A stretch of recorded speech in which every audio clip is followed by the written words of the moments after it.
The phone call came at midnight, waking Carmen from exhausted sleep in her Las Vegas apartment. "Your father's casino debts have reached $2 million. The voice said. "We're calling in his markers, and your mother's restaurant is collateral." Carmen's mother had died 2 years ago, leaving her beloved Mexican restaurant to Carmen, with her stepfather Rick managing the books. When Carmen confronted Rick the next morning, he produced documents showing he'd used the restaurant as collateral for his gambling loans from the Silverton Casino Group. "I was trying to win back what we lost during COVID," he said defensively. "Your mother would understand sometimes you have to risk everything to save everything." But Carmen's business degree had taught her to read financial documents carefully. The loan papers were backdated, and the signatures were obviously forged. Rick had been embezzling from the restaurant for months while building his fraudulent case for gambling debt relief.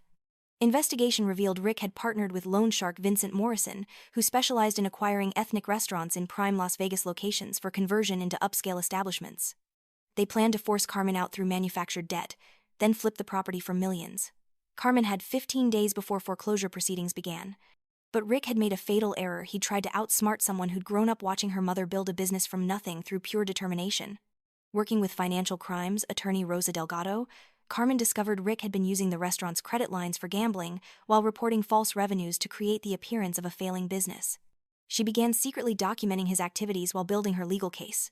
When Rick escalated by bringing Vincent's thugs to encourage Carmen to sign over the restaurant, she was ready. Her mother's loyal customers and staff had been helping her document everything, creating an army of witnesses Rick never saw coming. The final showdown came during the restaurant's Day of the Dead celebration, a tradition Carmen's mother had started 20 years earlier. As the community gathered to honor their ancestors, Carmen revealed Rick and Vincent's recorded confessions about the fraud scheme.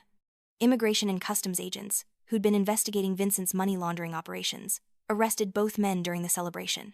Rick was charged with fraud and embezzlement, while Vincent faced federal racketeering charges. Carmen not only saved the restaurant but exposed a network targeting immigrant-owned businesses across Las Vegas. She established a fund helping other families fight similar predatory schemes. Standing in her mother's kitchen surrounded by family recipes and community love, Carmen learned that some legacies are built on more than money. They're built on the unbreakable bonds of family and community.